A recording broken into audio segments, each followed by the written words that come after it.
أحييكم جميعا بتحية الإسلام الخالدة وتحية الإسلام السلام. السلام عليكم ورحمة الله وبركاته.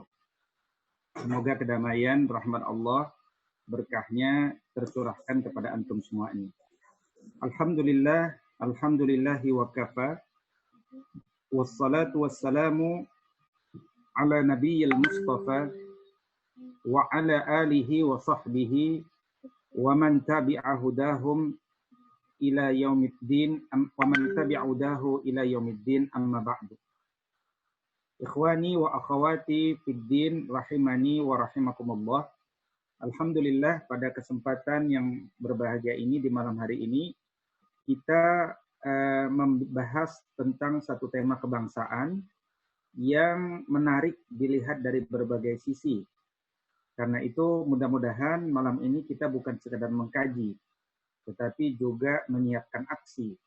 Bukan sekadar aksi turun ke jalan, tapi juga aksi-aksi dalam bentuk-bentuk yang lain, sebagaimana kekhasan seorang mahasiswa yang dihadirkan bukan untuk mendobrak-dobrak gerbang, tapi untuk mendobrak-dobrak isi jiwa seseorang, isi pemikiran seseorang.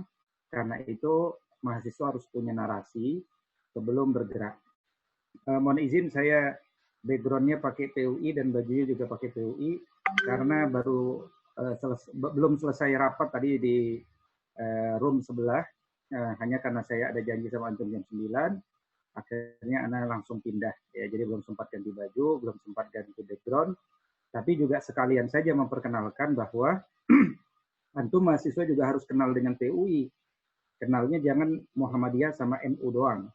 Karena dalam sejarah bangsa ini, ormas pertama itu namanya Sarekat Islam.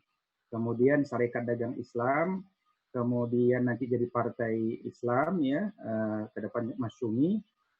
Setelah, dan Sarekat Islam itu 1908, HOS Cokroaminoto. Nah, tahun 1911 itu inisiasi Persatuan Umat Islam oleh Kiai Haji Abdul Halim. Nanti fusi dengan Kiai Ajengan Ahmad Sanusi. Jadi kalau Kiai Abdul Halim itu ada di Majalengka. Ya, pusatnya nanti kalau antum main ke Majalengka, main ke Santi Asromo, itu di atas bukit gitu ya. Nah, itu ada pesantren besar. Disitulah kemudian ada sejarah bangsa juga di sana. Kemudian kalau Halim Sanusi itu di Sukabumi, ya, di Masjid Agung, di Masjid Rayanya, itu ormas terbesar di Majalengka dan Sukabumi sampai hari ini masih Persatuan Umat Islam. Nah, baru 1912 lahir Muhammadiyah. 1926 atau 1925 itu lahir Nahdlatul Ulama.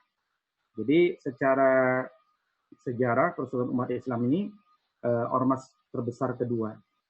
Berikutnya juga kalau dilihat dari 66 anggota BPUPKI yang menyusun konstitusi kita, itu tiga perwakilan itu dari PUI, ya, yaitu tadi yang saya sebutkan juga pendiri yang di Majalengka dan di Sukabumi, Kiai Haji Abdul Halim dan Ahmad Sanusi, dan juga Mr. Safruddin, ya. Dan adapun dari Muhammadiyah itu perwakilannya 2, dari Nahdlatul Ulama ada 2.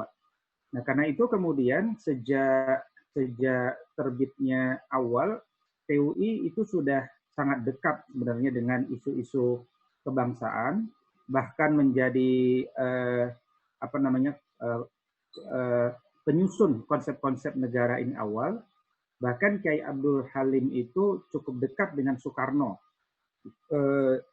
Dapat ditampakkan dari kisah Abdul Halim kalau dia ke Jakarta, itu diceritakan tidak lupa membawa ubi, ya, tidak membawa ketela, membawa ubi untuk Soekarno, sehingga kelihatannya Soekarno itu memang senang makan ubi waktu itu. Baik, background ini ingin saya sampaikan agar kemudian menjadi pintu masuk kita membahas tentang apa yang akan kita bahas pada kesempatan kali ini dalam tema kebangsaan, yaitu terkait tentang bahwa Pancasila ini hadiah tak ternilai yang sedang diurai, gitu ya. saya berharap dari kesempatan pertemuan kita ini, para fungsionaris lembaga dakwah se-UNJ pada khususnya, mahasiswa umum UNJ pada umumnya, dan lebih umum lagi kalau ada yang selain UNJ, tapi kayaknya dari nama-namanya tidak ada, kita perlu paham bagaimana sejarah singkatnya saja tentang Pancasila ini, kemudian apa isu dan penyimpangan dari RUU HIP, RUU HIP gitu ya, rancangan undang-undang haluan ideologi Pancasila, dan bagaimana peran pemuda muslim ya dalam menghadapi dan mengcounter nanti isu-isu RUU HIP ini, sehingga kemudian jangan menjadi penonton ya, karena hasil satu diskusi kami dengan pimpinan fraksi PAN ya, Bapak Zulkifli Hasan, sekitar 2 pekan yang lalu, beliau mengatakan bahwa cukup banyak anak-anak milenial sekarang udah masuk ke anggota DPR, telah menjadi anggota DPR. Anak-anak muda itu banyak yang telah menjadi anggota DPR sekarang, tapi persoalannya anak-anak muda ini nggak bisa baca Al-Quran dan tidak berani bicara halal haram di dalam gedung dewan itu. Itu persoalan sekarang. Jadi antum bisa bayangkan bagaimana mereka ini akan menyusun undang-undang buat antum semuanya dan bangsa Indonesia secara umum ini. Jadi mereka lebih fokus pada menang-menangan saja. Yang mengajukan RUU dia menang, ya. Yang mengajukan RUU dia bukan pada substansinya, tapi pada menang-menangannya. Nah, karena itu kemudian apa yang terjadi di RUU HIP ini memang menjadi sangat membuka mata kita betapa tidak berkualitasnya anggota DPR kita, ya, dengan berbagai motifnya. Bayangkan bahwa di situ ada Partai Kebangkitan Bangsa, di situ ada Partai Persatuan Pembangunan, di situ juga ada Partai Amanat Nasional, 3 partai yang punya basis massa Islam. Tapi mereka menyetujui. Hanya 2 partai kan akhirnya dalam sejarah yang tidak menyetujui, yaitu Partai Demokrat. Tapi alasannya bukan ideologis, alasannya etika, bahwa undang-undang seperti ini sebaiknya tidak dibahas di masa COVID. Ya. Kemudian fraksi Partai Keadilan Sejahtera yang memberikan catatan bahwa staf MPR itu tidak jangan sampai tidak masuk, dan kemudian Ekasila Trisila itu dihapus. Ya.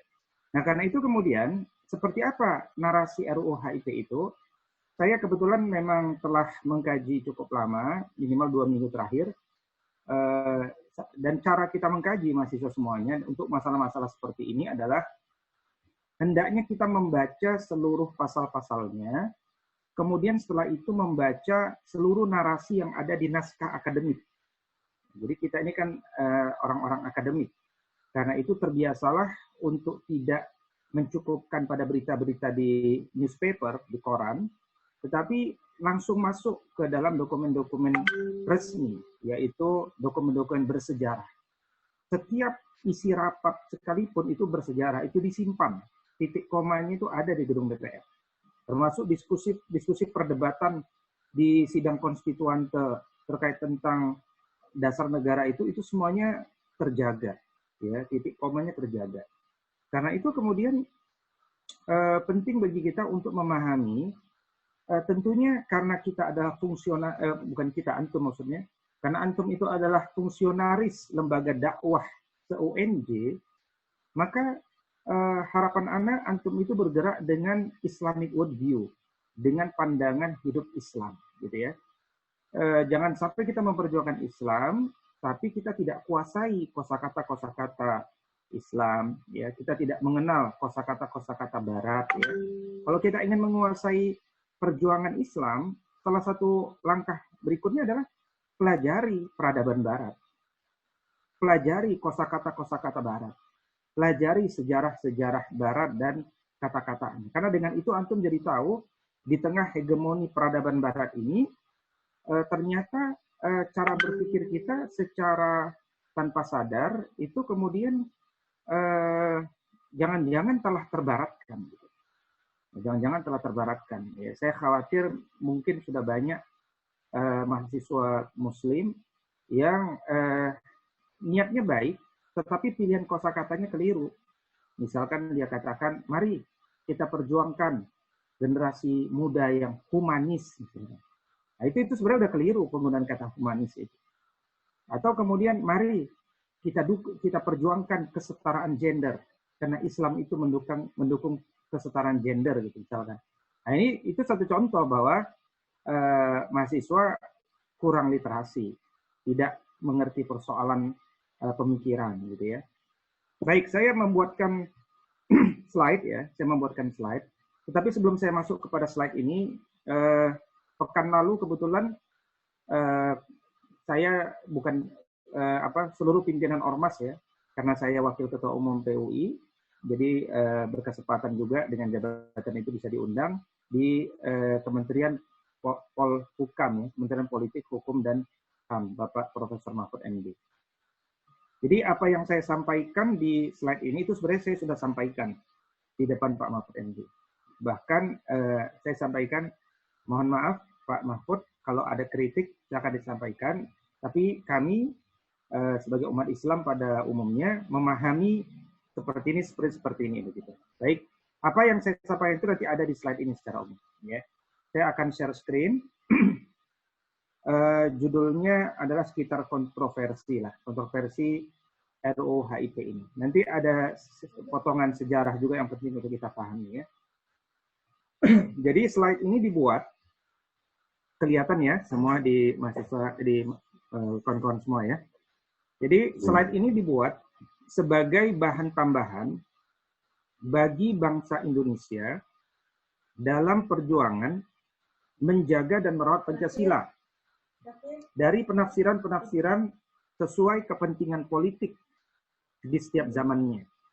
Jadi pertama saya ingin katakan bahwa slide ini ingin mengingatkan bahwa Pancasila itu nggak bisa ditafsirkan setiap rezim. Ya jangan sampai setiap rezim punya hak untuk menafsirkannya. Ini yang penting pertama. Yang kedua, dari merendahkan kesakralannya sebagai dasar negara menjadi sekedar produk undang-undang. Jadi jangan lupa yang namanya Pancasila itu kan adalah sumber dari segala sumber hukum. Jadi itu tempatnya tinggi, di atas dia tempatnya. Dan karena tinggi, maka dia tidak teknis, tapi dia semacam landasan berpikir. Ya, landasan berpikir dari semua produk-produk hukum yang dikeluarkan, mulai dari undang-undang, peraturan pemerintah, peraturan daerah, ya, maupun peraturan-peraturan yang lebih kecil di bawahnya. Ini yang antum harus paham. Yang kedua ya. Yang ketiga, kita juga harus menjaga dari menghadap-hadapkan Pancasila dengan agama, karena ini perbincangan usang. Ya. Jadi Pancasila itu sama sekali tidak bertentangan dengan Islam.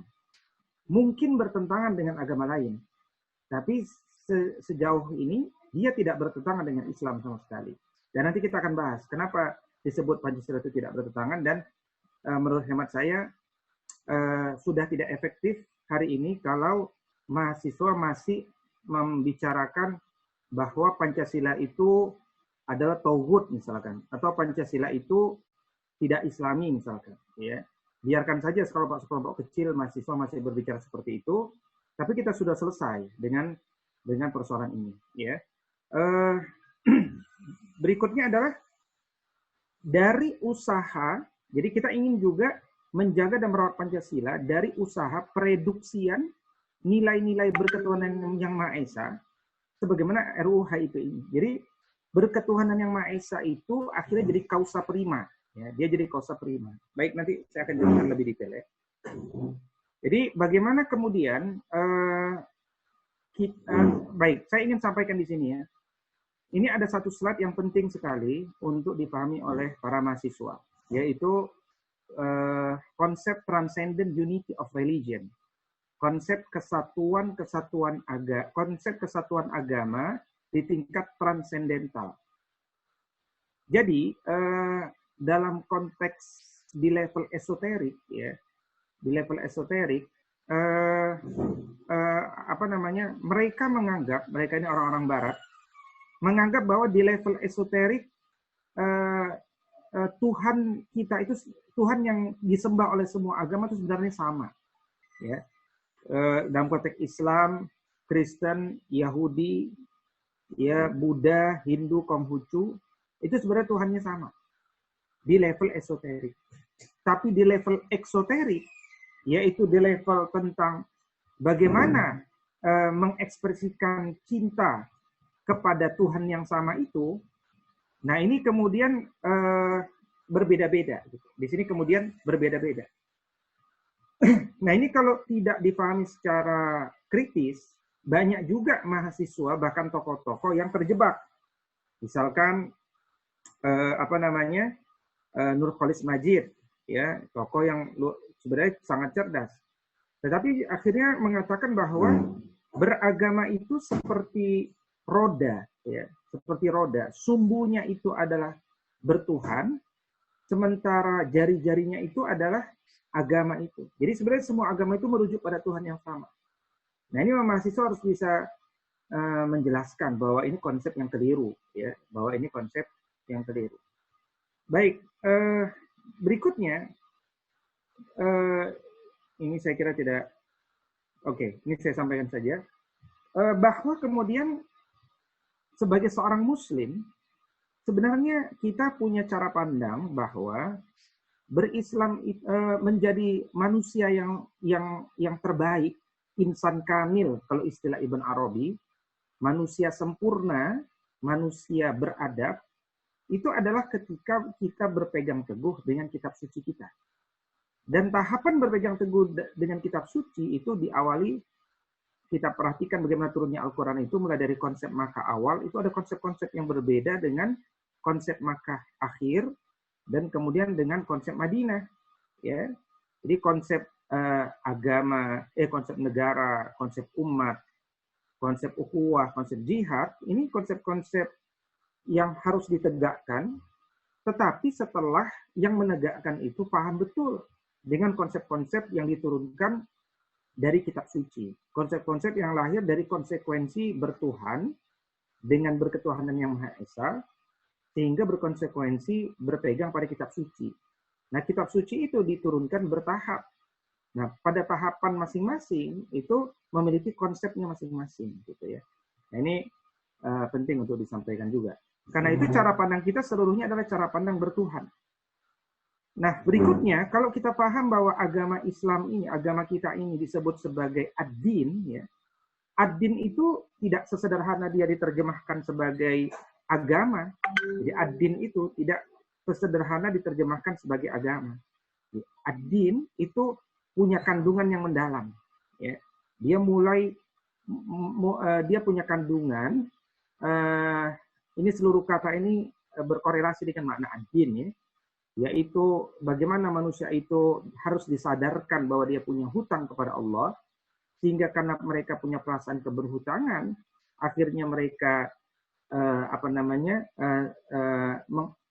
hidup untuk membayar hutangnya kepada Allah, saling bekerja sama di antara orang-orang yang merasa berhutang, sehingga mereka melahirkan kerja-kerja peradaban namanya. Nah, kota yang telah melahirkan atau memiliki mayoritas penduduknya yang telah merasa berhutang kepada Allah Subhanahu wa taala, maka kota ini layak disebut sebagai Madinah. Dan di dalam Madinah ini kerja-kerja peradaban itu muncul sampai akhirnya lahir peradaban. Peradaban itu tamadun, gitu ya. Nah, kepada siapa kita merasa berhutang? Kepada Allah Subhanahu wa taala yang punya nama Ad-Dayyan. Ad-Dayyan ini bisa disebut nama yang ke-100 dari asma Allah Subhanahu wa taala, yang di antara banyak nama Allah Subhanahu wa taala. Baik.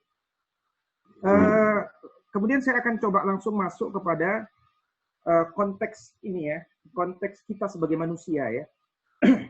Jadi kalau kita perhatikan Pancasila ini dengan 5 silanya itu sebenarnya mengandung kosakata dari kitab suci, sehingga tidak bisa kita menafsirkannya dengan cara pandang barat, gitu. Karena dia berasal dari kitab suci, maka kita hendaknya menafsirkannya dengan sejarah kosakata itu. Ya, di antara kata-kata itu adalah misalkan di sila kedua, kemanusiaan yang adil dan beradab. Ya, adil dan beradab. Maka kemanusiaan di sila kedua itu, adil di sila kedua, kemanusiaan yang adil dan beradab, adil di sila kedua itu berbeda dengan keadilan di sila kelima. Karena adil di sila kelima itu mengarah pada keadilan sosial. Sementara adil dalam sila kedua itu pribadi, jadi manusianya yang adil. Nah, manusia yang adil itu akan menegakkan keadilan sosial. Tapi tidak tegak keadilan sosial sebelum lahirnya pribadi-pribadi yang memiliki keadilan. Dan disebut memiliki keadilan itu biasanya berawal dari keadilan berpikir. Ya, karena itu konteks keadilan berpikir ini erat kaitan dengan adab. Karena kalau disebut sebagai adab itu apa? Adab itu bukan sekedar karakter, bukan sekedar etika. Tapi adab itu adalah disiplin, akal, jiwa, dan jasad. Gitu. Nah, kenapa seseorang itu ingin menjadi manusia yang adil dan beradab? Karena dia berketuhanan yang Maha Esa. Dan Tuhan menyuruh dia untuk meraih posisi manusia yang adil dan beradab. Karena keadilan dan keadabannya, akhirnya dia paham bahwa Allah mencintai persatuan. Dan Allah mencintai seluruh urusan di atas muka bumi ini dihadirkan dengan musyawarah. Jadi kerakyatan yang dipimpin oleh hikmat kebijaksanaan bagi permusyawaratan perwakilan. Kerakyatan, rakyat itu serapan bahasa Arab dari ra'iyah, orang-orang yang bertanggung jawab. Yang dipimpin oleh hikmat. Hikmah itu dari bahasa Arab. Ya, dalam musyawarah itu bahasa Arab, mufakat juga serapan dari bahasa Arab, ya, ittifaq. Karena itu kemudian karena kita adil dan beradab dengan spirit ketuhanan yang Maha Esa lah, maka kemudian kita akhirnya ingin menghadirkan persatuan Indonesia, kerakyatan dipimpin oleh hikmat kebijaksanaan dalam persatuan perwakilan, dan tentunya kita ingin melahirkan keadilan sosial bagi seluruh rakyat Indonesia. Dan itu jelas. Teks-teks Al-Quran dan As-Sunnahnya sangat banyak. Dan saya kira tidak ada muslim sekalipun yang menolak substansi dari setiap sila itu. Karena itulah kemudian saya katakan diskusi masalah perdebatan Pancasila dan agama untuk hari ini sebenarnya sudah selesai. Dan selama Pancasila itu menjadi landasan negara, maka selama itu agama tidak punya pertentangan. Karena Pancasila telah menjadikan sila pertama sebagai kausa prima. Ya, sila pertama itu sebagai penyebab awal, penyebab pertama. Sila kedua, 3, 4, dan 5 itu dampak. Ya. Dapat dipahami ya. Silakan kalau mahasiswa nanti ada pertanyaan, antum bisa ketik di chat ya sebelum antum lupa gitu ya. Baik. Sekarang kita akan masuk kepada kepada persoalan RUU HIP. Setelah saya menyampaikan pengantar cara berpikir kepada antum, nanti kita akan perkuat lagi cara pengantar ini dengan apa persoalan daripada RUU HIP ini. Ya, kita masih ada waktu 15 menit lagi. Yang pertama, yang ingin saya sampaikan adalah persoalan RUU HIP bukan hanya pada potensi masuknya ideologi komunisme. Ya, saya kira antum nggak usah bersuara, masyarakat udah ngerti, orang-orang awam pun udah paham, dan mereka telah bergerak. Tapi kalau antum lihat gerakan mereka semua sama, ya, dan jangan-jangan mahasiswa juga sama, yaitu hanya fokus pada isu komunisme. Bagi saya pribadi, isu komunisme tidak terlalu menarik. Pertama karena agak sangat sulit untuk bisa diterima di Indonesia. Kemudian yang kedua juga karena yang menolaknya masih sangat banyak, ya. Dan yang ketiga, komunisme juga sudah sesuatu yang tidak menarik karena tidak ada lagi negara komunis yang benar-benar komunis, ya, termasuk Cina sekalipun hari ini. Namun yang lebih jauh daripada itu sebenarnya yang tidak banyak dikaji adalah bagaimana RUU HIP ini menyelipkan hal-hal yang sifatnya substantif untuk yang dikhawatirkan menjadi landasan bagi pengembangan RUU berikutnya. Dan meskipun dia menggunakan kosakata yang sedikit, tidak banyak, tapi cukup sedikit itu sudah jadi landasan bagi perubahan pada RUU berikutnya. Ya. Seperti apa yang berbahaya menurut sudut pandang Islam? Yaitu pertama pendidikan materialistik, yaitu satu model di mana manusia itu dididik hanya sekedar untuk mengejar materi. Yang kedua humanisme.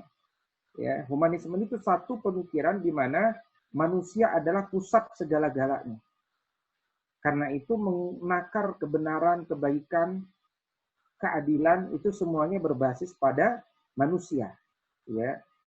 Yang ketiga kesetaraan gender, ya, bahwa dia masukkan kosakata gender ini sebagai diskursus antara jenis kelamin dan orientasi seksual, antara nature dan nurture, ya, antara sesuatu yang alamiah datang dari Tuhan dengan sesuatu yang sifatnya buatan. Nah, ini yang kemudian kita alpa dan tidak terlalu fokus memperjuangkan itu. Berikutnya juga dengan menghilangkan substansi agama atau mengkerdilkan dan mengecilkan nilai agama. Termasuk menghilangkan substansi causa prima, yaitu ketuhanan yang Maha Esa sebagai pusat pemikiran serta keadaban. Ini yang berbahaya menurut hemat kami, yang jauh lebih berbahaya sebenarnya. Kenapa lebih berbahaya? Karena nggak ada yang terlalu fokus untuk membahas ini. Baik, karena itu kemudian ini konstelasi ya, bagaimana dalam dokumen terakhir dua fraksi yang belum mau tanda tangan ya. Selainnya sudah tanda tangan ya. Fraksi Gerindra tanda tangan, ya, Golkar sudah biasa, PDIP, PKB, PAN, P3. Nah, karena itu kemudian melihat konstelasi ini penting. Karena pada akhirnya kan faktanya memang ini cukup menarik. Ketika Demokrat tidak mau tanda tangan, ini menarik. Karena Demokrat itu kan bagian daripada pendukung ya, pendukung pemerintah. Ya, sebenarnya dengan konstelasi 8-1 itu bagi kita mahasiswa dan akademik nggak menarik perjuangan di DPR itu. Kenapa? Karena terlalu mudah 8 fraksi itu untuk memenangkan semua semua strategi-strategi politik mereka. Ya. Kalau kita umat dan rakyat dan mahasiswa tidak terlibat dalam perbaikan ini, maka tentu saja sangat tidak seimbang perjuangan di Dewan itu, gitu ya. Karena dorongan masyarakatlah pada akhirnya sosok seperti PDIP berencana mengubah sebagian substansinya. Sebagian tapi baru berubah. Misalkan, dan itu pun baru rencana, yaitu materi muatan yang terdapat di dalam pasal 7 terkait ciri pokok Pancasila sebagai Trisila yang kristalisasi dalam Ekasila, PDIP setuju untuk dihapus. Nah, ini tapi baru ungkapan sekjen ya, belum masuk pada draft kosakata. Gitu ya. Nah, memang perjuangan rezim, perjuangan PDIP juga secara konstitusi memang kita lihat bertahap ya. Ketika mereka menjadi ketua MPR dulu mengeluarkan 4 pilar, di mana Pancasila salah satu pilarnya.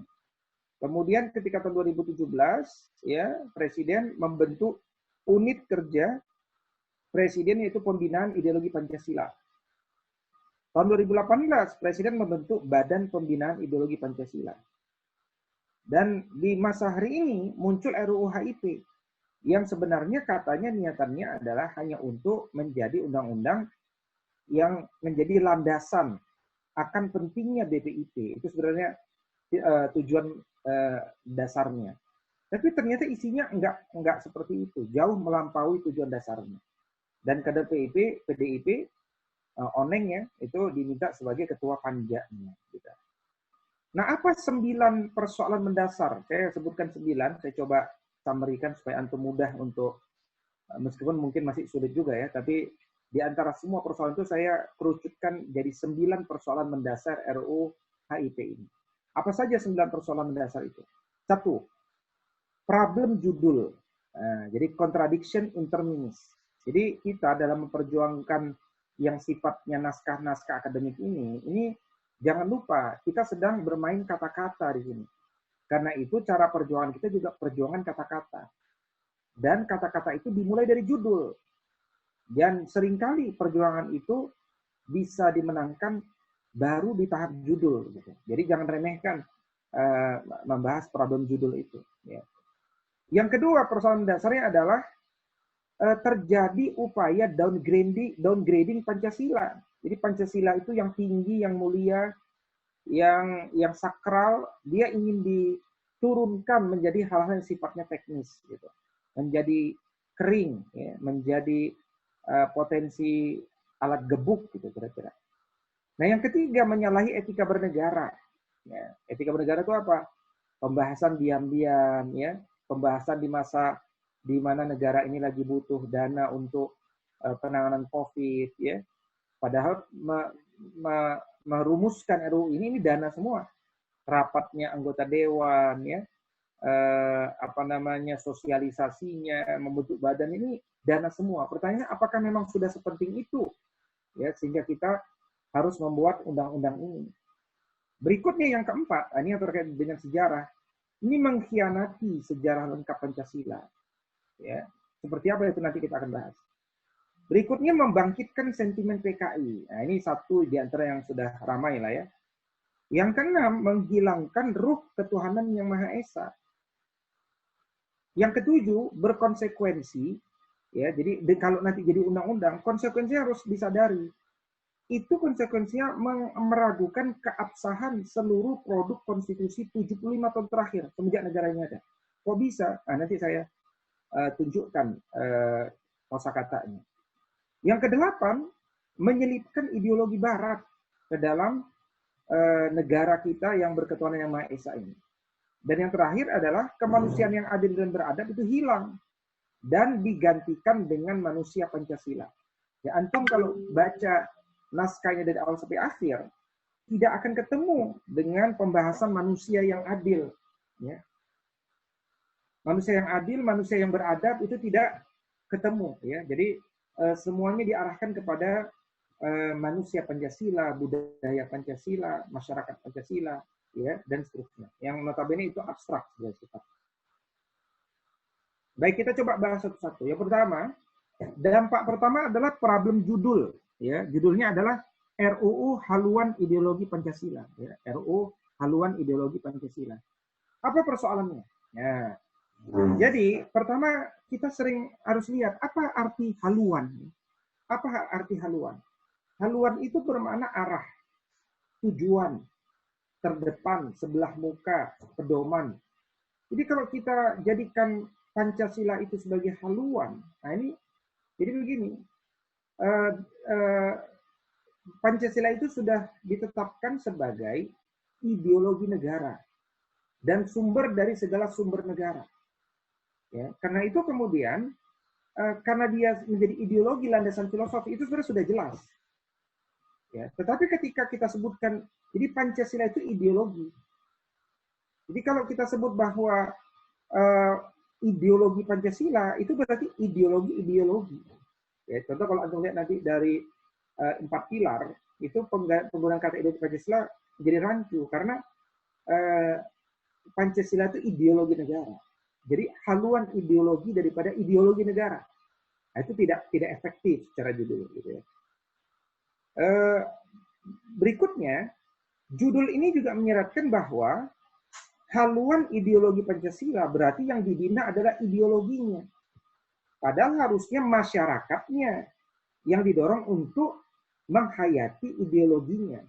Makanya kalau dalam konteks itu yang dituju, yang benar apa yang sudah pernah dilakukan di Orde Baru, yaitu dengan adanya pedoman penghayatan dan pengamalan Pancasila P4 dengan ada badannya BP7, ya. Karena pedoman penghayatan, jadi bagaimana masyarakat menghayati dan mengamalkan Pancasila. Jadi kalau judul ini, judulnya ideologi Pancasilanya yang ingin dibawa ke haluan, ke arah yang diinginkan oleh penafsirnya. Gitu tuh kalau cara kita menganalisis kosakata, gitu ya. Berikutnya, kalau memang diarahkan kepada penafsiran ulang, maka ini mengulang kembali bahwa dalam sejarah telah terjadi penafsiran-penafsiran ulang pada landasan-landasan filosofis negara. Ya, nanti Antum bisa cari sejarah Tubapin, yaitu 7 bahan pokok indoktrinasi, Manipol, Nasakom, Eka Prasetya Pancakarsa. Ya, ini bentuk-bentuk penafsiran di setiap rezim, di setiap masa, dan yang jelas setiap penafsiran itu butuh sosialisasi, dan sosialisasi itu butuh dana. Ya. Baik, itu masalah pertama. Masalah yang kedua, downgrading Pancasila. Jadi perlu dipahami Pancasila itu ground norm, istilahnya, norma dasar. Dia sumber dari segala sumber hukum. Jadi nggak layak ground norm, ya, itu jadi undang-undang. Karena undang-undang itu teknis. Karena kalau dia menjadi teknis, dia nggak lagi jadi ground norm. Dia tidak lagi jadi sumber dari segala sumber hukum. Karena dia kan sejajar undang-undang dengan undang-undang yang lain. Dan itu dia sebagai norma biasa saja. Itu yang nggak disadari. Ya. Bahkan kemudian karena dia norma biasa, akhirnya nanti Pancasila ini bisa menjadi alat gebuk bagi lawan politik pemerintah. Karena apa? Karena dihalukan sesuai dengan kepentingan penguasa di zamannya. Yang ketiga, menurunkan derajat Pancasila dengan memonopoli penafsiran yang seharusnya milik bersama menjadi milik penguasa tertentu. Jadi nanti Antum akan lihat bagaimana banyak substansi-substansi, kosakata-kosakata penting itu ditafsirkan dengan semaunya mereka, dengan yang jelas adalah menghilangkan sejarah, dan dengan cara pandang orang luar, dengan cara pandang ideologi transnasional. Gitu. Nah, ini juga akhirnya bertentangan dengan Undang-Undang Nomor 12 Tahun 2011, bahwa semua undang-undang itu terletak di bawah Pancasila. Lah kalau RUU-HIP ini jadi sumber dari segala sumber hukum, padahal RUU kalau udah jadi UU, undang-undang itu terletak di bawah Pancasila. Jadi ada Pancasila di bawah Pancasila. Nah ini tentu keliru, ya. Ini dampak kedua. Nah ini contoh, ya, contoh alat gebuk ini. Ya, Antum bisa lihat istilahnya bukan alat gebuk itu istilah kita. Kalau istilah hukum, kalau istilah kosakata yang menurut anak patut diduga adalah ini, pasal 4D. Cuman satu inilah ada kata ini dan tiba-tiba muncul, yaitu pedoman instrumentalistik yang efektif. Ya, bahasanya sih untuk mempertautkan bangsa yang beragam ke dalam kesatuan yang kokoh. Ini bahasanya. Tapi kalau antum lihat naskah akademiknya, makanya jangan sekedar baca pasal, baca naskah akademiknya. Di situ disebutkan haluan ideologi Pancasila adalah sebagai pedoman instrumentalistik yang efektif dimaksudkan untuk menghindarkan NKRI dari kemungkinan terjadi sengketa ideologis yang bagi banyak negara lain dapat menimbulkan perpecahan dan terjadi tragedi kemanusiaan. Jadi saya tanya, di negara mana yang sekarang terjadi sengketa ideologis dan menimbulkan tragedi kemanusiaan dan perpecahan? Ya, saya khawatir ini cara pandang di kepala mereka adalah Suriah, dan Suriah itu Islam. Nah, jadi ini dugaan. Ya. Baik, berikutnya kita masuk pada dampak ketiga, menyalahi etika bernegara. Kenapa? Karena pertama ekonomi kita ini menurun, bahkan bisa minus 7%, minus 8%, ya. Dalam video, dalam tanda kutip marah-marahnya Pak Jokowi kemarin, gitu kan. Karena itu harusnya kita fokus meningkatkan ekonomi. Malah membuka perdebatan ideologis. Ya, ini kan akhirnya membuka luka lama umat Islam atas hilangnya 7 kata. Umat Islam ini udah cukup bisa melupakan hilangnya dan menegakkan syariat Islam bagi para pemeluknya. Itu udah mulai hilang, udah mulai bisa kita lupakan. Tapi dengan ini, maka umat Islam pun tentu ingin menafsirkan juga Pancasila ini.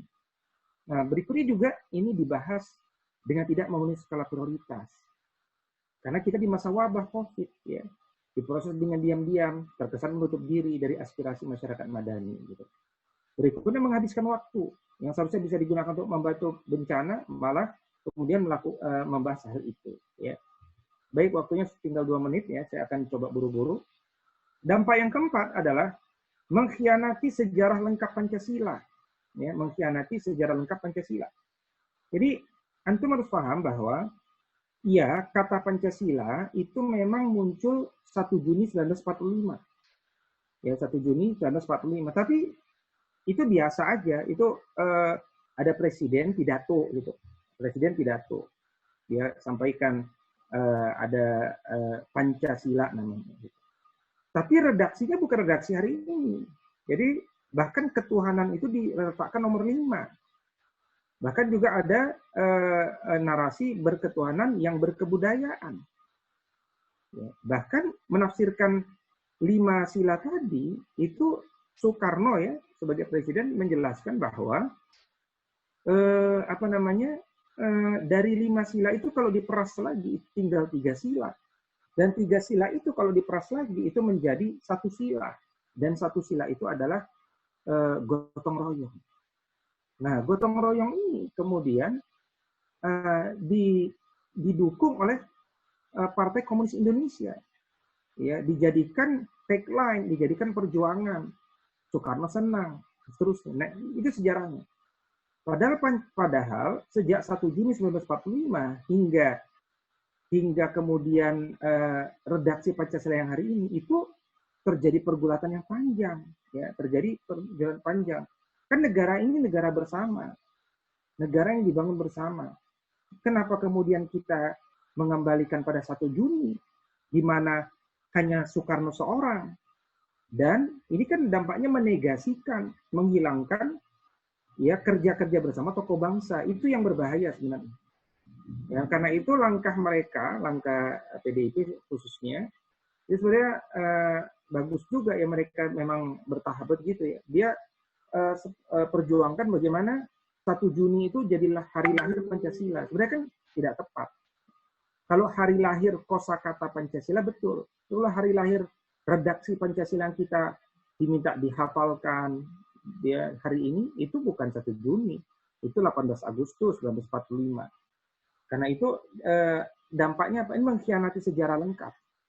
Ya, kita tidak undang-undang ini tidak menjadikan dekret Presiden 5 Juli 59 sebagai bagian dari dasar hukum ya terhadap teks Pancasila yang digunakan hari ini. Padahal sejarah itu panjang.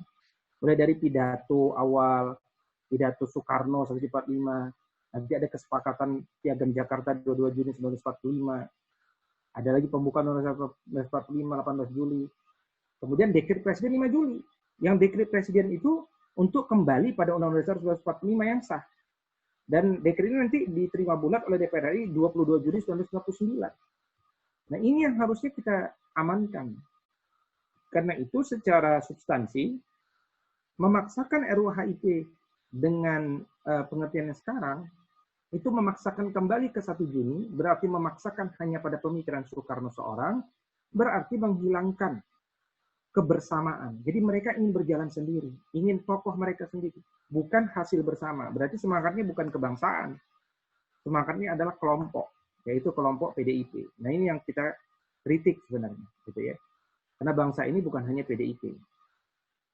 Berikutnya dampak kelima adalah membangkitkan sentimen PKI. Ya, jadi sentimen PKI. Di mana tidak mencantumkan TAP MPRS 25 tahun 66 tentang pembubaran PKI dan pernyataan bahwa PKI sebagai organisasi terlarang. PKI dulu bersepakat dengan perjuangan gotong royong. Ya, dan ini secara jelas dijelaskan. Jadi kalau tadi misalkan antum mengatakan bahwa masih ada isu, bukan isu.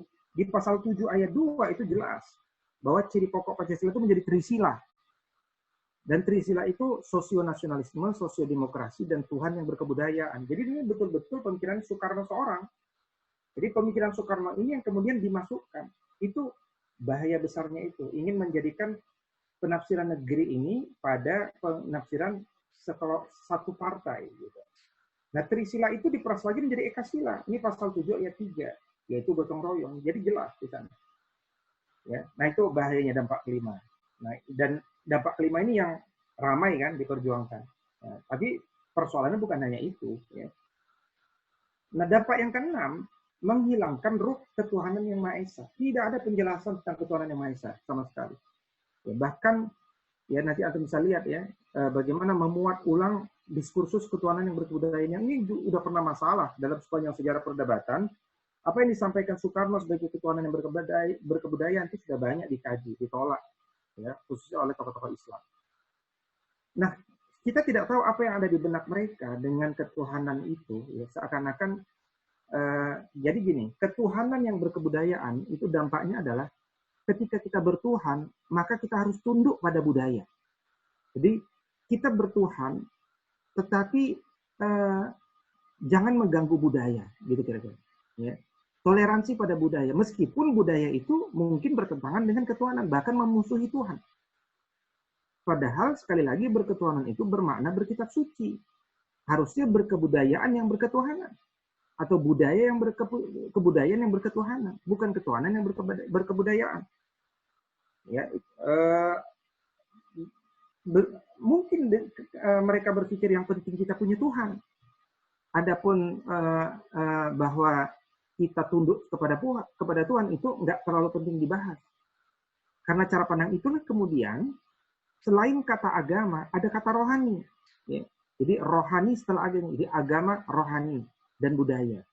Jadi saya berpikir kalau ada rohani, berarti agama tidak bicara rohani. Padahal selain rohani ada jasadi, berarti agama bicara jasadi, bukan bicara rohani. Padahal agama telah mencakup rohani, gitu loh. Ya. Baik, berikutnya hanya menjadikan keadilan sosial sebagai pokok Pancasila. Di pokok Pancasila itu keadilan sosial. Nah ini tentu saja mendistorsi bahwa ketuhanan yang Maha Esa itu kausa prima, bukan keadilan sosial, bukan gotong royong, gitu ya. Karena itu mereka tidak bisa membedakan antara adil di sila kedua dan keadilan pada sila kelima. Dan penjelasan undang-undang ini tidak menjadikan berketuhanan sebagai karakter manusia Pancasila. Ya. Jadi manusia Pancasila yang dimaksud bukan manusia berketuhanan. Ya. Nah, penjelasan atas kesimpulan-kesimpulan ini itu nanti bisa lihat ya. Nanti misalkan ini saya kutipkan teks-teksnya. Ya. Coba untuk lihat di sini. Ini baru naskah akademik awal ya, baru bab 1. Ya, Antum lihat haluan ideologi ini bergantung mewujudkan karakter manusia Pancasila yang bercirikan berkepribadian, kebudayaan, cinta tanah air, gotong royong, bla bla seterusnya, ya, terusnya sampai titik di sini dan bekerja keras. Nggak ada berketuhanan di sini. Jadi manusia Pancasila itu lepas dari kebudayaan dan dipilihkan nilai-nilai saja. Ya. Coba perhatikan. Nah, ini baru pendahuluan. Ya. Berikutnya yang kedua. Naskah akademik halaman 5 ini menegaskan bahwa memang naskah ini ikut pernyataan Soekarno ya, dengan semangat gotong royong. Makanya prinsip ketuhanannya harus berjiwa gotong royong. Ketuhanan yang berkebudayaan, yang lapang dan toleran. Bukan ketuhanan yang saling menyerang dan mengucilkan. Ini tuduhan luar biasa. Bisa seakan-akan orang bertuhan itu menyerang dan mengucilkan. Ya. Ini kejahatan bagi kita. Kejahatan luar biasa adalah menyerang ketuhanan yang Maha Esa. Ya. Nah, berikutnya agama dan Pancasila. Ya, agama dan Pancasila. Ini di naskah akademik 13 ini. Bagaimana seperti biasa, agama itu dianggap sara, ya. Tuduhan-tuduhan bahwa interaksi antar umat beragama itu kadang intoleran dan seterusnya. Berikutnya naskah akademik halaman 21. Ini dipahami sebagai jadi dia menjelaskan nilai ketuhanan yang Maha Esa itu yang apa ya? Nah, jadi yang oleh Bung Karno. Ini yang pertama. Jadi menafsirkan ketuhanan Maha Esa hanya dari pemikiran Bung Karno semata. Nah, maka kemudian ya jelas berbeda cara pandangnya. Ya. Ya, dan terus jadi ketuhanan Maha Esa itu Tuhan yang berkebudayaan, ya, dengan tidak ada egoisme agama. Ya, ini tentu rancu sekali, ya. Nah, ini juga kerancuan berikutnya, pasal 1 ayat 3, ya.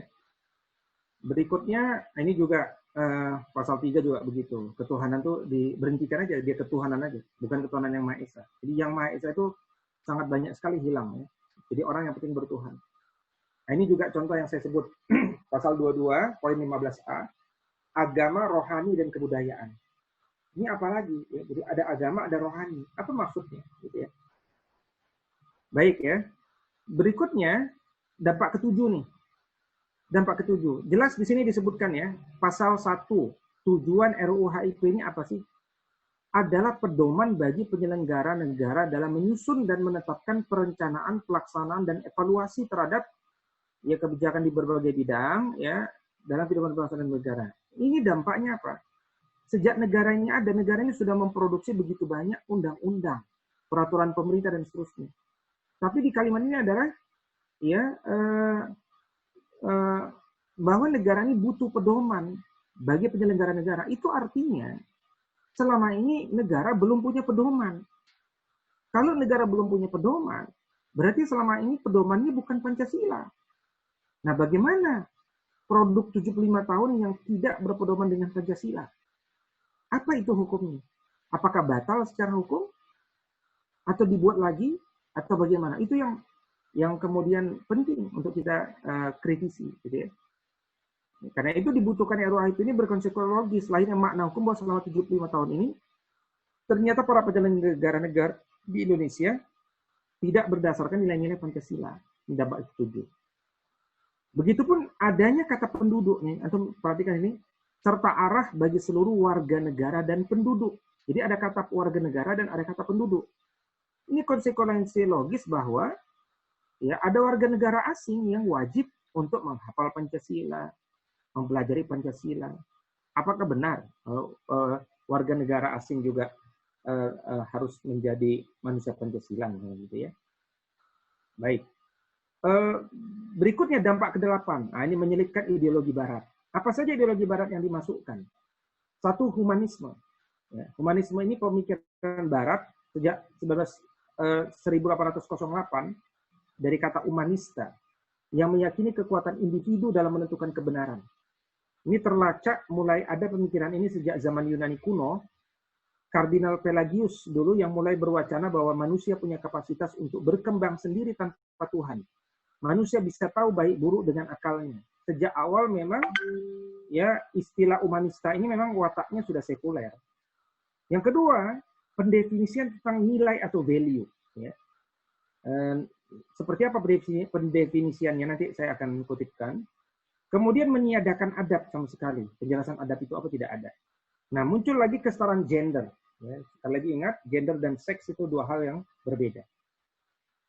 Berikutnya pendidikan Pancasila itu adalah pendidikan untuk melahirkan tenaga terampil dan tenaga ahli.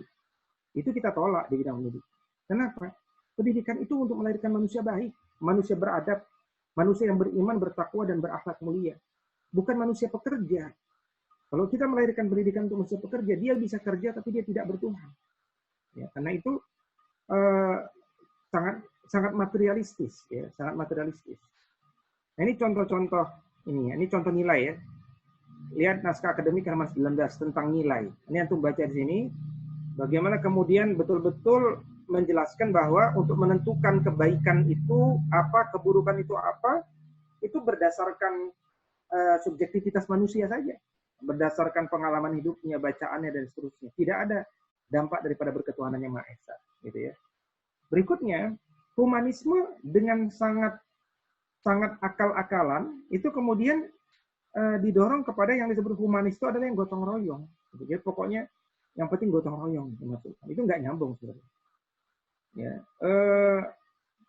jadi terkait value ini ya, ini yang penting nilai ini. Ini sebenarnya kalau nanti antum lihat footnote-nya, itu footnote-nya dia mengambil pemikiran daripada Immanuel Kant, seorang yang beragama pietis di Jerman ya. Jadi tentu saja bagaimana satu naskah akademik itu dibangun di atas pemikiran Kantianisme. Padahal kita ini berketuhanan yang Maha Esa, nggak nyambung. Jadi akhirnya kita mendefinisikan sesuatu dengan pemikiran Barat. Di situ persoalan mendasarnya, gitu ya. Baik, adil pada sila kedua hilang, ya, karena sendi pokok sila adalah keadilan sosial. Pancasila menjadi ekasila, gotong royong. Ini tadi yang disebutkan, ya. Dan seterusnya. Nah, ini pendidikan nasional juga akhirnya membentuk tenaga terampil dan tenaga ahli. Kemudian kesetaraan gender pun dimasukkan. Ya. Ini persoalan-persoalan. Manusia beradab tidak ada. Yang ada adalah pembangunan manusia Pancasila, masyarakat Pancasila, budaya Pancasila, dan demokrasi Pancasila. Baik. Sudah selesai ya, terakhir ya. Demikian mungkin sebagai pengantar diskusi malam kita. Ya, mudah-mudahan yang saya sampaikan antum dapat paham semuanya. Kalau ada yang mau ditanya, dipersilahkan. Aku qouli hadza wa astaghfirullah li wa lakum wallahu muwaffiq ila aqwamit thoriq. Assalamualaikum warahmatullahi wabarakatuh. Waalaikumsalam warahmatullahi wabarakatuh. Baik, syukran jazakallah khairan katsiran untuk teman-teman sekalian, untuk Ustadz Wido Subraha, dan juga untuk teman-teman sekalian yang telah memperhatikan materi dari penyampaian Ustadz Wido Subraha. Mungkin teman-teman kita akan masuk ke sesi diskusi atau tanya jawab mungkin ya. Oh ini teman-teman silakan yang ingin bertanya atau ingin menanggapi silakan isi di kolom chat ya. Di situ sudah ada formatnya. Teman-teman bisa langsung kirim chat personal ke saya, Arif Muhammad. Itu nanti di situ teman-teman silakan tuliskan pertanyaannya. Atau kalau mau yang raise hand, boleh langsung disampaikan pertanyaannya kalau terlalu lama dituliskan. Kita tunggu dulu sebentar ya, Ustaz ya. Kita tunggu. Mungkin teman-teman sedang ada yang nulis pertanyaan. Tapi karena pengen tahu wajah yang hadirnya. Nah, kalau nggak tahu wajahnya, ini bisa tidur, bisa bobo. Ya, yang ikhwan atau yang bisa di on-kan videonya. Oh, ini santai aja sih. Muhammad Fadil, Bang Muhammad Fadil itu dari WNJ 2015. Ingin bertanya, raise hand. Iya, Bang ya? Mungkin bisa di-unmute, Bang. Ya, sebentar. Bang Fadil, udah raise hand nih? Oke. Halo? Iya? Ya, dengar ya? Oke, bismillahirrahmanirrahim. Ya, oke. Bismillahirrahmanirrahim. Assalamualaikum warahmatullahi wabarakatuh. Waalaikumsalam warahmatullahi wabarakatuh. Ya, yang terhormat Pak Ustadz Wido Subraha dan juga moderator Arif ya. Saya Muhammad Fadi Haritsah dari UNJ gitu. Gini, ini kan persoalannya kan Pancasila itu memang lagi pelik banget ya. Dan yang istilahnya ini kan mengubah yang akhirnya ini akan back to again to ini kan apa? Orde baru. Bahkan ya ini bukan orde baru lagi. Yang mungkin sebelum kemerdekaan ini udah ke kolonial menurut saya. Nah, mungkin ini yang saya juga yang menjadi petak nih dari pertanyaan saya. Yang pertama adalah ketika misalkan ini RUU HIP itu adalah sebagai yang mengarah tujuan yang akhirnya untuk mencapai istilahnya ya, intinya dalam kesimpulannya itu membangun Indonesia, apakah yang sehingga mengangkat agama, apakah ini ketika misalkan mengubah Pancasila itu dianggap makar gitu. Saya pernah dengar ini adalah suatu makar kejahatan juga bagi negara gitu, karena ya ini sudah merusak tatanan yang sudah dibangun oleh founding fathers dan akhirnya ini membuat semua yang sudah dirumuskan ya akhirnya bisa terjadi pecah belah yang dan juga tadi mengatakan bahwa Soekarno sendiri yang akhirnya seperti itu. Apakah ini dianggap makar atau bukan gitu? Itu yang pertama ya Pak Ustadz ya. Dan yang kedua, saya tadi tertarik juga bertuhan dengan kebudayaan. Mungkin saya masih belum nangkap Tuhan berkebudayaan itu maksudnya apa? Apakah ketika kita sebagai mungkin Indonesia itu berbagai kebudayaan itu begitu banyak ribuan dari berbagai suku, apakah itu harus berkebudayaan itu sesuai dengan ketahanan atau bukan? Gitu. Atau bagaimana penjelasan tentang yang bertuhan kebudayaan atau enggak, mungkin istilahnya ketika kita budaya harus berlandaskan dengan spiritualnya itu, pendekatan spiritualnya itu. Mungkin itu sih dari saya, kurang lebihnya mohon maaf. Assalamualaikum warahmatullahi wabarakatuh. Waalaikumsalam warahmatullahi wabarakatuh. Ya, Ustadz mungkin bisa langsung ditanggapi pertanyaan dari saudara Fadil. Singkat saja ya. Jadi yang pertama, apakah bisa diceritakan tentang makar? Anak kira karena dia disampaikan di konstitusi, di lembaga konstitusi, berarti kan dia pemikiran yang disepakati oleh mayoritas.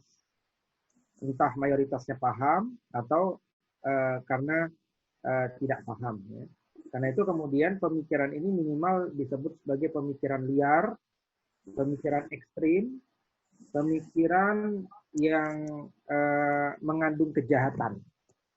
Pemikiran yang kemudian secara ilmiah bersifat partisan, bersifat kelompok, ya, bukan punya semangat kebangsaan.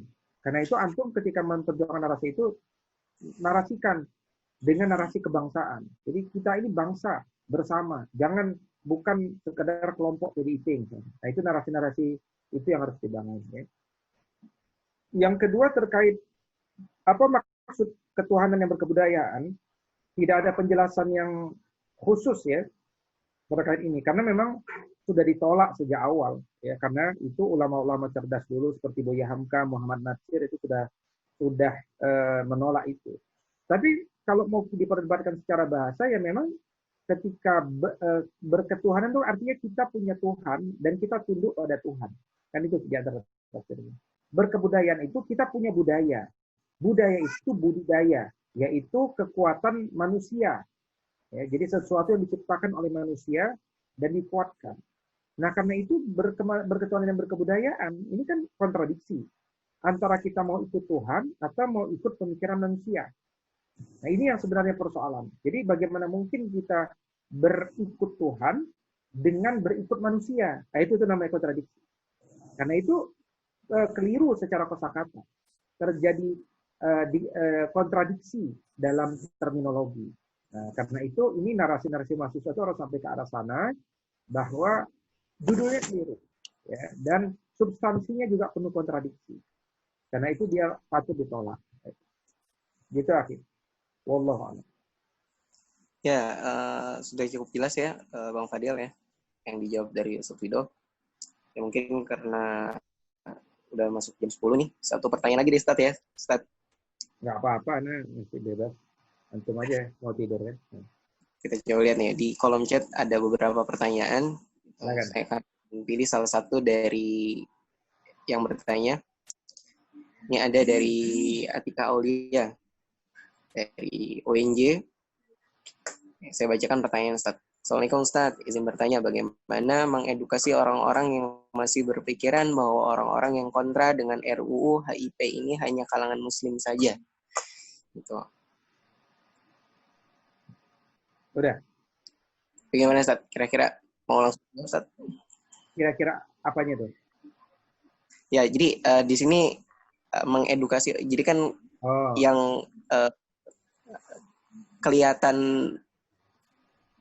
banget kalau misalnya yang menentang RUU HIP ini dari kalangan umat muslim aja kelihatannya seperti itu gitu ya. Nah, ini ada banyak orang yang berpikiran kalau misalnya yang menolak RUU HIP ini hanya muslim saja. Nah, kira-kira ini menurut pertanyaan dari Mbak Atika nih ya, dari UNJ gitu, mengedukasi orang-orang yang masih berpikiran seperti itu gitu ya, bahwa yang menolak RUU HIP ini hanya muslim saja, itu seperti apa Ustaz gitu ya. Kan sebenarnya nggak cuman latar logis gitu atau keagamaan yang akhirnya ngebuat RUU HIP ini harus ditolak gitu. Iya. Nah, mungkin Ustaz bisa dijawab. Kan pertanyaannya cara mengedukasi. Nah, bagi generasi milenial, cara mengedukasinya adalah buat video. Buat video 2 menit 15 detik. Jangan 2 menit 16 detik karena ditolak sama WhatsApp, ya kan? WhatsApp maksimal 17 MB. Gitu cara edukasi. Nah, kontennya apa? Bagus tadi antum katakan bahwa masalahnya bukan hanya agama, ya kan? Bukan hanya agama masalahnya. Ini masalah pengkhianatan sejarah. Masalah partisan kelompok. Masalah penafsiran yang mengandung kejahatan. Jadi bukan hanya agama. Nah, itu perlu disampaikan di video antum. Nah, berikutnya buat video yang kedua, 2 menit 15 detik juga. Ya, kalau di Instagram 1 menit aja, ya, Instagram 1 menit. Kecuali mau dibuat di IGTV, itu silakanlah 10 menit gitu ya. Nah, antum buat video yang isinya potongan-potongan dengan soundtrack yang bagus lah, dengan gambar-gambar yang berjalan, yaitu semua tokoh agama. Jadi ketika anak ke depan Menko Polhukam, itu semua pimpinan ormas, pimpinan agama datang, PGI, KWI, ya apa namanya, Konghucu lah istilah, saya lupa namanya, Konghucu, Hindu, Budi Dharma, sama Buddha, ya itu semuanya berbicara di depan ketua-ketuanya, termasuk PGI itu ketua baru, saya juga duduk bareng dengan beliau, semuanya menolak. Nah, semuanya menolak, dan itu semuanya ada beritanya. Jadi tapi kalau mencari video mereka, mungkin ada juga, mungkin saya belum cek ya, karena di berita antara sebelum ketemu dengan Menko Polhukam, PGI itu ada berita di antara hari sebelumnya yang saya tunjukkan ke PGI, Pak ini Bapak sudah cukup keras nih, saya bilang itu ya. Jadi nah semua menolak. Nah, itu edukasinya. Sampaikan. Jangan Islamnya dulu tampilkan. Dan jangan demo-demo FPI-nya dimunculin. Jadi antum mau memperjuangkan RUHIP, tapi yang dipertontonkan FPI. Orang udah nolak duluan. Ya. Karena itu tunjukkan. Gereja tunjukkan. Ya, Buddha tunjukkan. Tokoh-tokoh mereka tunjukkan. Yang buat antum. Islam belakangan aja. Islam juga pas lagi damai.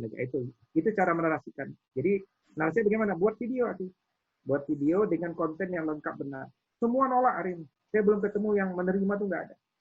Bahkan yang bisa disebut pakar Pancasila yaitu Yudi Latif. Ya. Yudi Latif itu kan ketua BPIP yang pertama yang mengundurkan diri dengan terhormat. Kenapa? Nggak mau lah gaji besar-besar, kerja nggak ada, macam-macam gitu kan. 100 juta tiap hari ya sih. Ada 17 orang kan 1,7 miliar sebulan. Kali 12 bulan, udah berapa bulan nih ya. Antum biaya ngekos aja kesulitan. Ini 1,7 M buat anggota BPIP misalkan gitu kan. Nah, hal-hal yang kayak gitu tuh yang kita sorot ya, dan faktanya memang nggak benar. Anggapan tuh kan karena dia nggak mengerti. Jadi cukup dengan hikmah sampaikan, insya Allah mereka nggak punya data. Demikian ya. Baik, Ustaz. Nah ini ada mungkin pertanyaan terakhir, Ustaz, sekaligus sebagai penutup juga ya, Ustaz. Ya. Ada pertanyaan. Ini juga sebenarnya harusnya masuk ke dalam penyampaian materi. Maksudnya urgensi dari kenapa kajian kebangsaan ini diadakan gitu ya. Jadi ini saya rangkum aja, ini ada beberapa pertanyaan yang mirip sebenarnya gitu ya, Ustaz. Ini kan kalau dilihat dari RUU HIP yang berusaha untuk melemahkan peran Pancasila yang ada di bangsa kita ini kan ya, Ustaz ya. Ini kelihatan banget ada berbagai macam kepentingan, khususnya yang bersifat ideologis kan, gitu ya. Ya tentunya kita sebagai umat Muslim gitu ya, yang juga cinta terhadap bangsa kita gitu ya, ini berusaha untuk mengcounter berbagai macam kepentingan yang bersifat ideologis ini yang bisa menghancurkan peran dari Pancasila itu sendiri di bangsa kita gitu, Ustaz.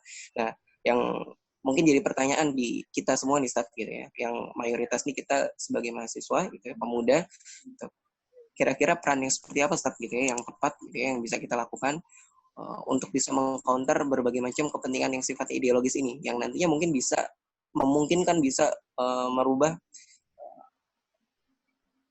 RUU HIP itu bisa merubah Pancasila itu sendiri, Ustaz, gitu. Jadi peran kita sebagai pemuda, sebagai mahasiswa tuh kira-kira apa, Ustaz, yang bisa kita lakukan? Sedangkan kita mungkin belum bisa masuk ke lingkup konstitusi gitu ya, Ustaz. Iya, bismillahirrahmanirrahim. Yang pertama adalah pemuda punya value, punya nilai. Karena itu, dalam konteks pemuda adalah antum kuatkan kerjasama BEM. Ya. Ini BEM ini sekarang terpecah nih. Ada BEM yang dukung pemerintah, ya, BEM yang nggak ngerti substansi. Ya. Jadi seperti orang bodoh Anda lihat, karena kenapa Anda sebut orang bodoh? Karena kampusnya dianggap terbaik, tapi dia nggak ngerti narasi dan nggak mau bicara narasi karena memang tujuannya bukan narasi, tujuannya memang yang penting saya dapat keuntungan dunia. Dia mahasiswa tuh nggak bisa kalau dia mencari keuntungan dunia, pasti nggak punya bobot lagi dia sebagai mahasiswa. Karena itu kemudian perkuat narasi ini di BEM. Ya, apa yang slide yang saya sampaikan ini sudah substansi, bahkan saya sudah sampaikan di depan Pak Menteri, saya titip bahkan Pak Menteri. Kalau Bapak kritik silakan. Dia mencatat. Ya. Masalah saya tadi sampaikan Kantianisme, dia catat gitu ya. Karena Pak Menteri mengaku mereka juga kecolongan kira-kira begitu. Tapi Pak Menteri bicara, kami nggak mungkin menolak bicaranya. Pertama karena kami tidak mungkin menutup karena yang mengusulkan bukan pemerintah pengakuannya. Tapi kami hanya bisa menghentikan sementara, gitu kan, pending. Dan juga karena pertimbangan jangan sampai DPR menganggap pemerintah mengganggu kerja mereka, itu nanti urusannya panjang, kira-kira begitulah. Di mana nanti pengajuan ditahan oleh DPR. Jadi semangatnya masih semangat pragmatis, ya. Nah, karena itu kemudian yang bisa dilakukan oleh pemerintah, yang dilakukan oleh mahasiswa, satu, kuasai persoalan, kaji naskah akademik dan pasal-pasal tadi, narasikan ini dengan para kelompok-kelompok agama di internal mahasiswa, agar ini bukan jadi isu LDK semata. LDK itu sedikit orangnya. Karena itu orang yang sedikit itu biasanya kerjanya nggak usah tampil, tapi kita berada di belakang, kita desain. Yang bicara biar orang, tapi kita yang membuat narasi-narasi itu. Ya, kemudian yang ketiga adalah aksi ke jalan itu pada akhirnya harus dilakukan. Karena bayangkan 7 fraksi, ya bahkan kalau COVID selesai bisa jadi 8 fraksi, ya melawan 1 fraksi. Kalau nggak ada yang turun ke jalan seperti FPI, ya orang mikir nggak ada apa-apa. Itu masalah di Indonesia ini kalau nggak sampai rusak-rusak nggak ada apa-apa, itu masalahnya.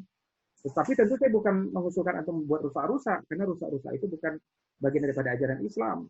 Tapi antum harus turun ke jalan dengan narasi, dengan spirit menjaga bangsa. Jadi orang akan melihat ternyata memang ya umat Islam secara mayoritas yang paling Pancasilais. Ini nanti saatnya kita menggebuk pemikiran mereka di periode transisi kepemimpinan berikutnya dengan narasi bahwa mereka cuma slogan kosong, ya menggunakan slogan Pancasila itu. Buktinya mereka telah mencederai Pancasila. Dan ini sejarah yang tidak bisa hilang. Bagaimana mereka berupaya untuk mengkhianati banyak tokoh bangsa. Terus terang ketika orang dipaksa untuk hanya berSoekarno semata, banyak yang sakit hati. Orang-orang sekuler pun akhirnya kan mendukung kita. Kenapa? Banyak yang nggak suka kalau cara berpikirnya hanya Soekarno doang. Negara ini kan bukan hanya Soekarno, gitu. Nah, karena itu bangun narasi, edukasi. Nah, edukasi melalui Instagram, melalui video, ya melalui kalau sekarang tuh video-video di YouTube tuh orang nggak demen ceramah, orang demennya dialog 2 orang, ya misalkan Faizal sama Mubat sama Ali dialog, ya dialognya bukan moderator sama narasumber, tapi narasumber dengan narasumber saling bertanya. Nah itu 10 menit tuh Anda lihat ratingnya tinggi tuh. Nggak usah pakai peci, pakaiannya pakaian biasa aja. Tapi antum cuma pakaian biasa-biasa, antum udah di backup dengan narasi-narasi akademik. Jadi bicara antum itu udah bicara berbobot, udah sekualitas anggota DPR. Ya, itu sebagai pembelajaran aja, latihan sebelum antum menjadi anggota DPR beneran gitu ya. Demikian kira-kira apa yang dapat Anda sampaikan. Wallahu a'lam bishawab. Ya, baik, syukran jazakallah khairan katsiran kepada Ustadz Wido Supraha yang telah memberikan pemaparan materi juga sekaligus diskusi pada malam hari ini gitu ya, diskusi kebangsaan kita, kajian kebangsaan kita, yaitu sekaligus jadi penutup gitu. Mohon maaf teman-teman yang bertanya yang belum terjawab ya, itu mungkin bisa tanya langsung ke Ustadznya gitu ya. Dia ngebuka juga untuk pertanyaan-pertanyaan secara personal. Nah, untuk malam hari ini mungkin sampai di sini dulu gitu ya. Tadi sedikit mungkin pesan dari Wido Supraha, ya, yang kenapa akhirnya Pancasila ini menjadi suatu hal yang penting untuk bangsa kita gitu ya, karena bisa dibilang Pancasila ini sebagai tameng bagi bangsa kita dari masuknya berbagai macam ideologi yang bisa merusak bangsa kita, gitu kan. Jadi Pancasila ini punya peran sentral gitu di bangsa kita. Sekaligus di kajian kemarin juga udah dibahas gitu ya, peran keluarga dalam membangun ketahanan bangsa itu seperti apa gitu ya. Jadi di sini kita mengkombinasikan antara peran keluarga juga sekaligus ideologi bangsa gitu ya. Akhirnya nih kita padu-padankan untuk bisa mempertahankan ketahanan bangsa gitu ya, dari berbagai macam hal-hal yang bisa mengikis keutuhan dari bangsa kita. Ya mungkin untuk malam hari ini kita cukupkan ya. Itu sebelum dicukupkan, sebentar masih waktu lah. Kita langsung cukupkan saja teman-teman gitu. Sekali lagi kami dari panitia gitu, khususnya dari Lembaga Dakwah Kampus Salim Universitas Negeri Jakarta, mengucapkan syukron jazakallahu khairan katsiran untuk teman-teman sekalian yang telah bergabung gitu ya, baik di malam hari ini juga di malam yang sebelumnya gitu ya. 2 kajian yang berturut-turut insyaallah akan menjadi satu hal yang bermanfaat untuk diri kita gitu ya, untuk keluarga kita, untuk bangsa kita. Dan kita langsung akhiri kajian kebangsaan kita pada malam hari ini dengan sama-sama kita membaca alhamdulillahirabbil alamin. Sama-sama baca istighfar. Kita sempurnakan dengan doa kafaratul majelis. Subhanallah. Mungkin itu saja yang bisa kami dari panitia berikan kepada teman-teman sekalian. Mohon maaf kalau ada kekurangan, ada hal-hal yang kurang berkenan di hati teman-teman sekalian yang bergabung dalam peserta kajian kebangsaan di malam kemarin dan juga malam hari ini. Syukran jazakumullahu khairan katsiran, sekali lagi kami ucapkan lahakum bi rabbik fala takunanna minal mumtarin. Assalamualaikum warahmatullahi wabarakatuh.